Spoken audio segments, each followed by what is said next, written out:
শ্ৰদ্ধা ৰাইজ, যোৱাকালি BTC নিৰ্বাচন সম্পূৰ্ণ হ'ল। এয়া প্ৰথমবাৰৰ বাবে বড়োভূমিত নিৰ্বাচন অনুষ্ঠিত হ'ল, যি নিৰ্বাচনৰ পূৰ্বেও হিংসাত্মক ঘটনা সংঘটিত হোৱা নাছিলে, নিৰ্বাচনৰ সময়তো হিংসাত্মক ঘটনা সংঘটিত নাই হোৱা, আৰু নিৰ্বাচনৰ ফলাফল দিয়াৰ পিছতো সকলো পক্ষই ক্ৰীড়াসুলভ মনোভাৱেৰে পৰীক্ষাৰ ফলাফল যেনেকৈ আমি গ্ৰহণ কৰোঁ, নিৰ্বাচনৰ ফলাফলো তেনেকৈ আমি গ্ৰহণ কৰিছোঁ।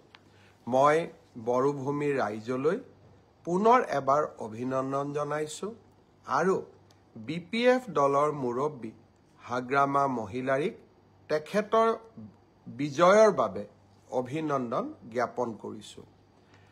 ভাৰতীয় জনতা পাৰ্টীয়ে আকাংক্ষিত ফল লাভ কৰিব নোৱাৰিলে। আমি 5খন আসনত জয়লাভ কৰিলোঁ আৰু 5খন আসনত আমি 150ৰ পৰা 600 ভোটৰ ব্যৱধানত হাৰিবলগীয়া হ'ল।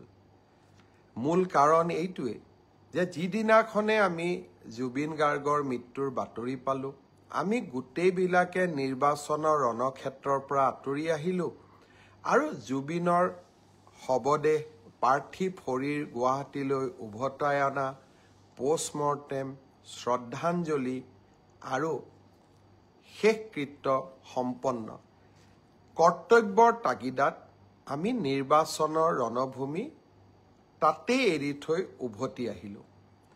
আকাংক্ষিত ফল লাভ কৰিব নোৱাৰিলোঁ, কিন্তু আমি সকলোৱে জানো যে কৰ্তব্যৰ আহ্বানতকৈ জীৱনত আন একোৱেই ডাঙৰ হ'ব নোৱাৰে।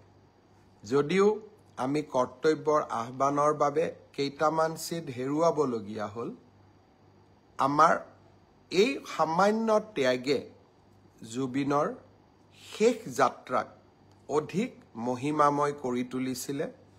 ৰাইজক আমি বিভিন্ন প্ৰকাৰে সেই সময়ছোৱাত ৰাইজৰ লগত থিয় হৈ থাকিব পাৰিছিলোঁ।